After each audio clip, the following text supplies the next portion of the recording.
Olá, começa agora o programa que fala de inovação tecnológica e negócios escaláveis para atender às demandas do dia a dia.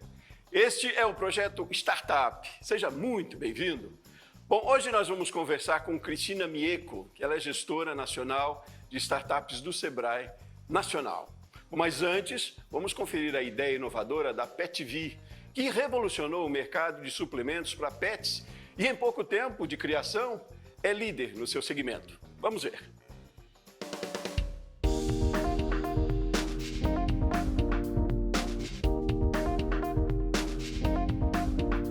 Maximilian Rivera Peters, 28 anos, empresário. A história de como começou a PetV vem lá de 2019, mais ou menos, final de 2019, por aí. Eu e meu irmão, Patrick, a gente sempre empreendeu. A gente já teve negócios digitais, né, um joguinho de futebol online. A gente teve uma agência de marketing, agência de copywriting, para ser mais específico até. E a gente vendeu muito cursos online também, a gente era bastante... teve bastante influência aí, né, nessa área de cursos online. E chegou um momento que eu e o Patrick, a gente pensava sempre em ter um negócio físico. Só que a gente sempre ia meio que deixando isso de lado, porque nosso negócio online estava já dando certo.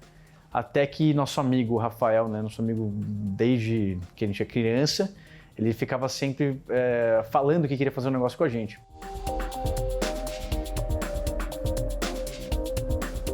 Ele teve uma ideia junto com o Patrick, porque o Rafael já dava suplementos para cachorro, pro cachorrinho que ele tinha. Só que era um suplemento único, era uma coisa só. Eram produtos únicos. E junto então a gente conversando junto, a gente teve a ideia e a gente viu que não tinha nada assim no Brasil, de juntar vários suplementos para cachorro numa coisa só. Né? Então um tudo em um, né? Mais ou menos que nem tem o Centrum, que é uma vitamina para cachorro, que uma vitamina para humanos, né? Que no centro você tem todos os nutrientes as principais vitaminas num produto só. A gente pensou, putz, seria legal fazer algo parecido, só que para cachorro. E a gente viu que essa tese fazia sentido porque nos Estados Unidos já tinha um produto assim que vendia muito. Então a gente começou a conversar com vários veterinários, vários nutricionistas veterinários, né? E zootecnistas também, farmacólogos. O Rafael foi a principal pessoa, né, que como a gente já estava fazendo outras coisas, ele foi atrás de ver uma forma de tornar isso possível, e depois de vários meses de testes, de fórmula, de conversar com vários desses profissionais, a gente teve nosso primeiro produto, que foi o Longevi. A gente lançou no meio de 2020 e desde lá já deu bem certo, assim, já no primeiro mês a gente vendeu acho que a gente vendeu o estoque que a gente produziu. Então, a partir disso, a gente só foi crescendo e crescendo, melhorando o produto que a gente já tinha, né, o Longevi. Então, hoje o Longevi já está na 6ª versão e mesmo a gente sempre melhorando ele, incrementando ele, mesmo com inflação, a gente manteve o preço, né? Então, a gente, mesmo tendo diminuído um pouco a margem unitária, a gente ganha mais porque a gente aumentou muito o escopo do produto, né? A gente aumentou muito a popularidade dele. Então, hoje em dia é o suplemento canino, é o que a gente chama de super suplemento, né, porque são mais de uma função, é o mais vendido do Brasil, isso até de longe, a gente tem esses dados. E fora isso, a gente começou a lançar depois vários outros produtos que também tiveram seu sucesso próprio.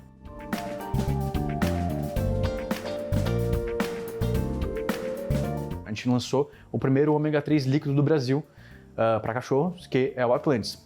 Foi o primeiro e a gente também colocou esse objetivo. Quero que seja o ômega 3 mais vendido do Brasil. E a gente sabe já que no online, em pouco tempo, a gente chegou nesse objetivo, então a gente virou. Então a gente tem os objetivos em cada produto, né? Cada produto tem um determinado espaço que ele precisa ocupar no mercado, e a gente como empresa, então primeiramente era ser a maior empresa de suplementação canina na internet, e isso a gente já é. Então a partir disso a gente começa a estabelecer novos objetivos. Então ser a maior empresa de suplementação canina overall, né, em todos os mercados. Então, é físico mais online, uma empresa de suplementação para cachorros e gatos.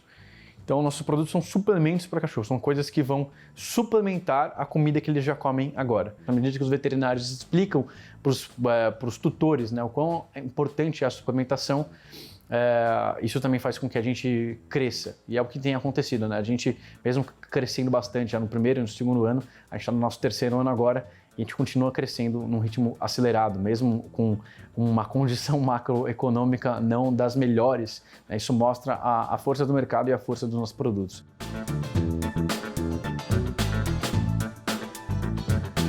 Os produtos da PetV são suplementos, né, caninos, principalmente caninos, mas a gente tem coisas também para gato, por exemplo, o ômega 3 do Atlas é para gato.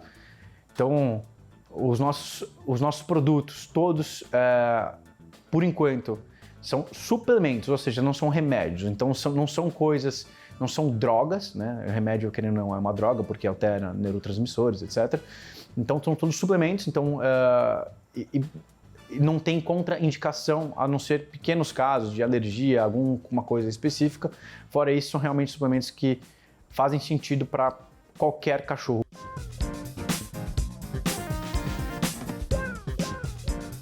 A gente cria produto, a gente tem várias fases diferentes de teste também, porque cachorro é um negócio difícil, né? Não é que nem se fosse um produto para humano, seria muito mais simples até, né? O humano a gente poderia testar aqui, você gostou disso aqui, você gostou disso? Óbvio, você poderia ser mais elaborado ou menos elaborado, mas para cachorro você sempre precisa ser mais elaborado. É bem mais difícil esses testes de palatabilidade, por exemplo, não só palatabilidade, como eficiência também do que a gente está se propondo a fazer. Então, um pouco mais complicado esse tipo de teste, mas a gente já tem também uma rotina para cada tipo de produto específico, baterias de testes diferentes, para depois de fato a gente chegar com o produto no mercado. O Longevi já está na 6ª edição, né? E além do Longevi, a gente tem também o Longevi mastigável, então a gente formou o Longevi, que é um pó que você impõe em cima da ração do cachorro. A gente tem também uma versão que é um tabletzinho que você dá direto para o cachorro. Então a gente tem essa constante de melhoria. Um produto nunca está 100% acabado.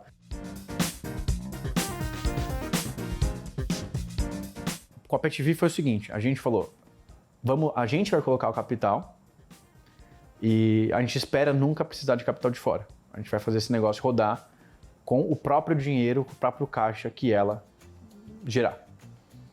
E foi exatamente o que aconteceu. Então a gente colocou o primeiro montante, né, para criar o produto, para criar o primeiro time viável, e a partir disso a gente nunca mais colocou um centavo na empresa, pelo contrário, só tirou, né, de dividendo.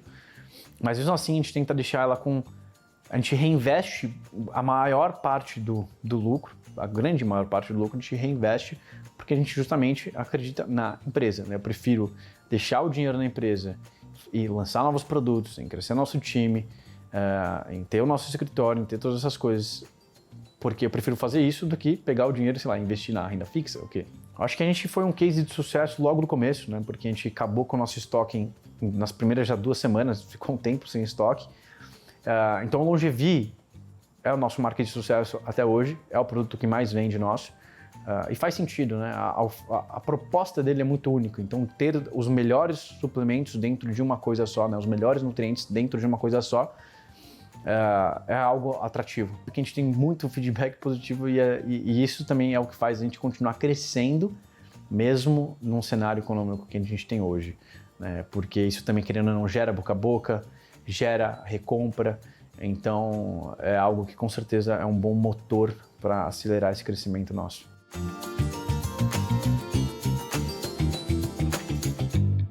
A gente tem mais ou menos umas 20 pessoas dentro do time hoje, isso sem contar pessoas indiretas, que quando começa a falar já de indireto, de fábrica, aí já vai para muito mesmo. Mas eu diria 20 pessoas diretas assim com a gente. Nossa empresa ela é meia remota e meia presencial, né? Então, por exemplo, agora a gente está aqui no nosso escritório em São Paulo, né, no Itaim, e aqui a gente fica mais ou menos com 8, 10 pessoas, dependendo dos dias também. Mas a gente tem grande parte do time também, por exemplo, que está em Juiz de Fora, e a gente tem também outra parte do time que está espalhada em qualquer canto do Brasil. Então, é uma empresa remota, querendo ou não. Então, tem gente que não está no dia a dia. E por isso que é muito importante. A gente tem, por exemplo, reuniões diárias, cada parte do time. Então, a gente tem nosso time de sucesso ao cliente, tem nosso time de marketing, nosso time de produto e operação. Então, cada time tem sua reunião diária, né, justamente para ter controle do que está acontecendo. Fora isso, a gente tem também reuniões mensais com toda a equipe. A gente tem também encontro presencial com a equipe em toda. É uma empresa que nasceu na pandemia. A gente quando lançou, estava tudo fechado. Então a gente teve que já lançar no estilo remoto. Mas a gente consegue encontrar essas maneiras de trabalhar bem mesmo assim.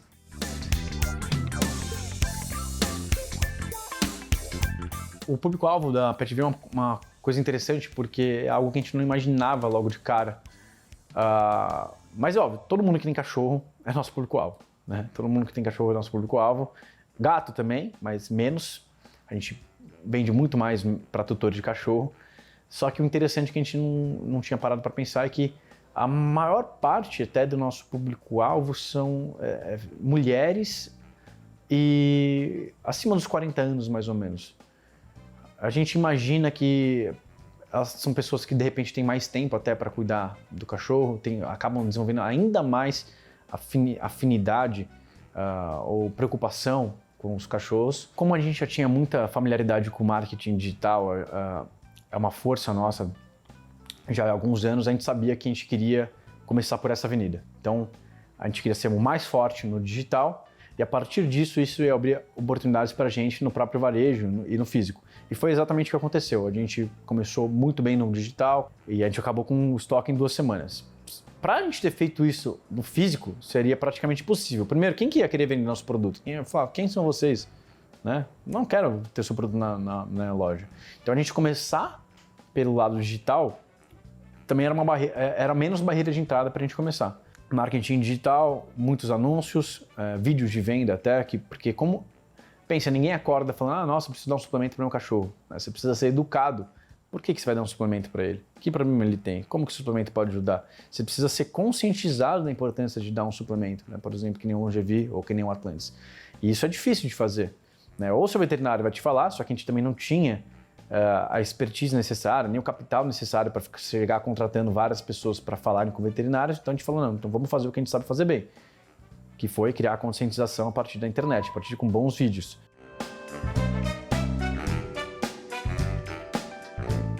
Uma coisa que acabou acontecendo por conta do nosso crescimento, por exemplo, e organicamente, foi o Scale Up da Endeavor, que é um programa de prestígio para empresas que já estão numa fase de crescimento. A gente participou lá com outras 10 marcas que estavam crescendo bastante também, marcas que vendem diretamente para o consumidor final, que nem a gente. Então, isso foi uma experiência legal. Estar também perto de empreendedores que estão com marcas crescendo, né, que já são desafios diferentes das marcas que estão começando, né, indo do 0 a 1, né, a gente estava já em outra fase, mas essa foi a única coisa que a gente participou mesmo, mas também foi algo que acabou acontecendo para a gente.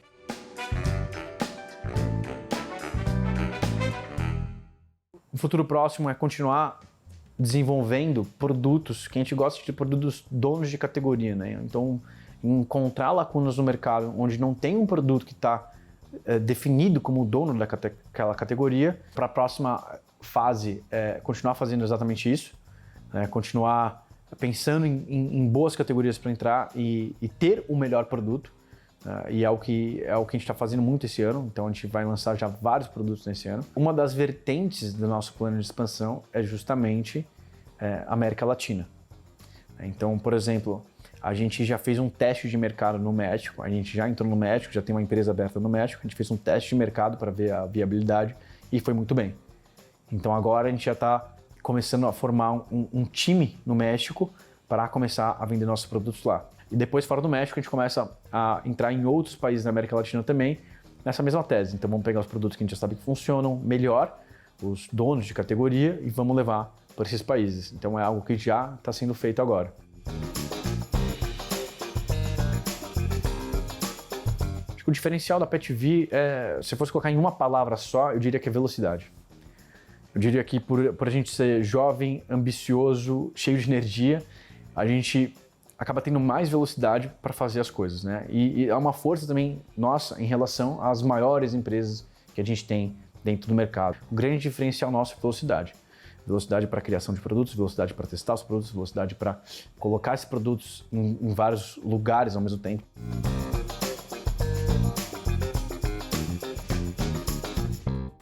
Muito bem, a gente vai agora para um rápido intervalo e volta a falar com a Cristina Mieco, gestora nacional de startup do Sebrae, a Nacional.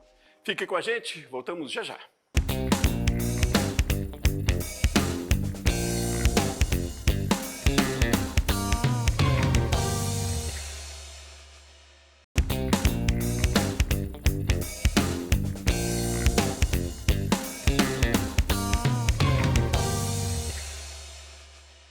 Estamos de volta com o Projeto Startup. Vamos conversar agora, então, como dissemos, com Cristina Mieco, gestora nacional de startups do Sebrae. Cristina, seja muito bem-vinda. Obrigada pelo convite, obrigada pela nossa audiência. Olá a todos. Obrigado a você pela disponibilidade de conversar com a gente, pela gentileza de atender o nosso convite. Cristina, eu queria entender um pouco, antes da gente falar também deste case, da história de hoje que a gente está conhecendo aqui no projeto, mas quase que definição. O que caracteriza hoje uma startup? É uma ótima pergunta. O que caracteriza uma startup? Primeiro, que é um grupo de pessoas em busca de um modelo de negócio repetível, escalável e que tem uma ideia inovadora para resolver uma dor de mercado. Sem um problema legítimo, ela não vai criar uma solução e ela não vai gerar demanda. Pois é, essa empresa, esse case que a gente conheceu, eles já vendiam produtos pets, né? Já tinham loja física e aí tiveram a ideia de investir também em suplementos, assim como tem suplementos para humanos, né? O fato de colocar essa ideia em prática já caracteriza uma startup, trazer essa, talvez, solução para esse mercado que é tão crescente, o mercado pet? Não, perfeito. A gente tem percebido um crescimento no mercado pet e, assim, os animais também precisam de suplementação. Então, eles descobriram uma dor legítima e procuraram, né, de alguma forma, trazer, né, essa adequação dessa nutrição voltadas para pet. E, enfim, conseguiram alcançar o mercado, ou seja, o mercado tinha uma dor, ele tem um mercado ali a ser trabalhado e ele consegue escalar, né? Eles conseguiram investir um montante vultoso, se eu não me engano, mais de 50 milhões.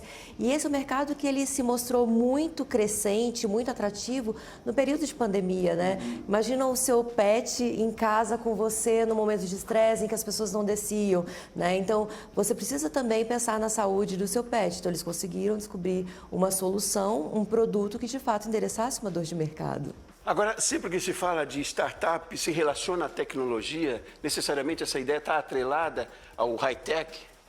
Não necessariamente. A gente tem que pensar que sempre tecnologia é, às vezes, fazer algo melhor ou de uma outra forma, né? É uma nova técnica. Acho que é bom sempre a gente pensar na palavra, né? Até para a gente poder entender como a gente aplica a tecnologia no nosso dia a dia. E startup, às vezes a gente tem startups de produto, por exemplo, desenvolvimento de uma nova pele, uma pele sintética para teste. Pode ser uma startup que desenvolveu, é uma dor legítima, o mercado precisa, no lugar de testar em humanos ou em pets, testar numa pele artificial. Uma startup, mas é uma startup de produto. Eu posso ter o caso clássico que a gente brinca, né, do Uber, por exemplo, que conseguiu perceber, resolver uma questão de acessibilidade, né, trazendo oportunidade para quem não conseguia se locomover pagando um táxi, né, e só andava de ônibus. Hoje existe um meio termo, você atende aquela ponta, uma demanda que existia e que ele criou, na verdade, né, porque ninguém tinha acesso e pôde utilizar o Uber, e do outro lado ele acaba também monetizando, remunerando o motorista, ou seja, é uma startup, havia um problema legítimo de mercado, ela é escalável, ela é repetível, tanto é que ela está em vários países, né, e startup é isso, é resolver uma dor de mercado e crescer de uma forma escalável. E muitas nascem em instituições de ensino, né? A universidade está muito atrelada a esse segmento, a este mercado, digamos, né? Sim, porque na academia você tem a oportunidade de quê? De pesquisar o novo, né? Você pode ver uma dor de mercado e por meio de estudos ali comprovados, você consegue desenvolver tecnologias. Por exemplo, a gente vê o Google, né? Que começou como uma empresa que fazia uma busca de dados. Ele tinha um outro foco e depois o que ele fez? Não, vamos buscar qualquer produto. Foi uma coisa tão simples e o mercado atendeu tão bem e surgiu da onde? Da academia, Larry Page, né? Enfim, e isso que é o mais interessante desse tipo de negócio. Agora, Cristina, mesmo com toda a experimentação que se faz, com todo o estudo que se faz, principalmente para a criação de startups, muitas não vingam, não é? Muitas ideias não dão certo. Mas isso também é inerente deste meio, deste mercado, que startups podem não dar certo e tudo bem? Como é que acontece? Perfeito. E de fato, né, alguns negócios vão surgir, existe até uma estatística no mundo de investimentos que uma startup vai pagar pelas outras 9, né? Então, mostrando um pouco da taxa de sucesso desse negócio. E aí é importante também existirem meios e mecanismos, ferramentas que deem suporte para que elas errem mais rápido, para elas poderem acertar e tentar converter um pouco disso. Mas, de fato, poucas startups, né, que começam essa jornada, poucas vão ser de sucesso, né? Então, a nossa ideia, enquanto talvez instituições que trabalhem com esse público, é tentar fazer com que elas talvez minimizem o erro ou errem rápido para aprender rápido e, de fato, ter uma solução que o mercado entenda que vai resolver aquela demanda. E agora, muitas, por outro lado, crescem muito rápido e são startups unicórnios, como se diz também, né? Qual é a característica dessa startup, então? Startup tem uma coisa meio mitológica, né? Ela criou esse símbolo unicórnio, né? A questão daquele chifre que está ali na ponta.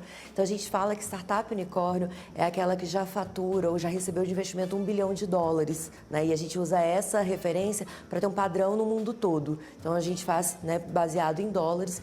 E a gente tem várias startups no Brasil, a Quinto Andar, por exemplo, a Easy Taxi foi uma delas. A gente pode aqui falar, porque a gente tem 20, né? Hoje, mais de 20 startups unicórnios no Brasil. Mas a gente tem quantas startups, na verdade, aqui no Brasil, né? Segundo os dados da B Startups, temos 22 mil startups. E se a gente está falando que a gente tem mais de 20 unicórnios, esse número é baixo, porque faz parte do negócio, né? Agora, o que caracteriza é o investimento feito a essa startup que faz ela crescer tão rápido, esse destaque todo? Então, uma parte de fato é o investimento, porque pensa numa empresa de tecnologia que eu preciso desenvolver um produto, por exemplo, que eu preciso melhorar, né, a performance daquele produto, o design daquele produto, e como é que eu transformo isso no mercado num lote que seja em escala? Estou pensando em produto.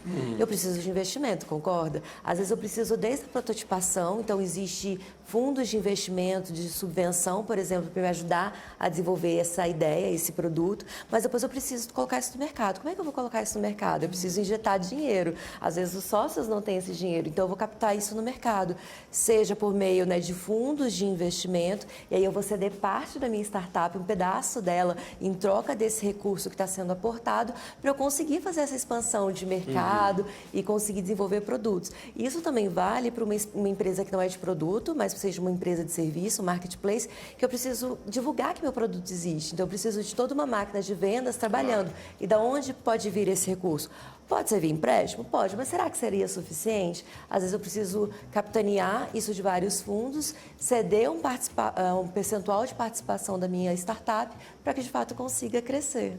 Então, na história que a gente está conhecendo hoje, que conheceu hoje, eles fundaram com recursos próprios, né? Eles não foram buscar investimentos no mercado. Mas no mercado é fluido, isso hoje a gente tem um mercado aquecido nesse sentido, quem tem uma boa ideia busca por onde investimentos ou talvez aporte para colocar essa ideia em prática.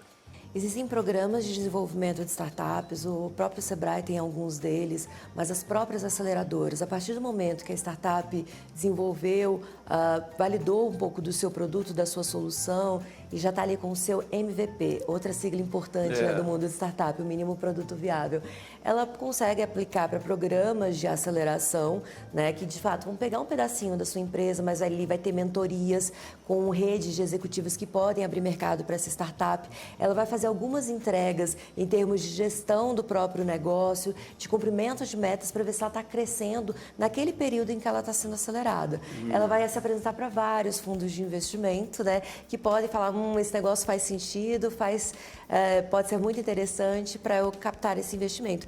E não só isso no Brasil, no exterior também. Ela pode fazer essa aplicação para programas fora, né? Ela pode, inclusive, capitanear recursos fora para o desenvolvimento do seu produto, né? Então, é importante ter esse olhar do investimento da startup para que ela possa crescer.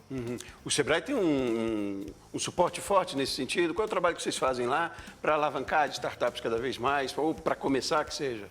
Perfeito. A startup a gente tem desde fomentar, nessa ideia, essa sementinha do que é startup, ajudar ela a pensar, ela tem uma ideia, como é que eu transformo essa ideia em um modelo de negócio? Então, já temos programas nos nossos portais, né? A gente tem ali no sebrae.com.br/startup algumas soluções que a gente fez uma curadoria que ela já consegue, né, participar, entendendo um pouco como ela transforma a ideia dela em um modelo de negócio e como ela vai crescendo ao longo do tempo.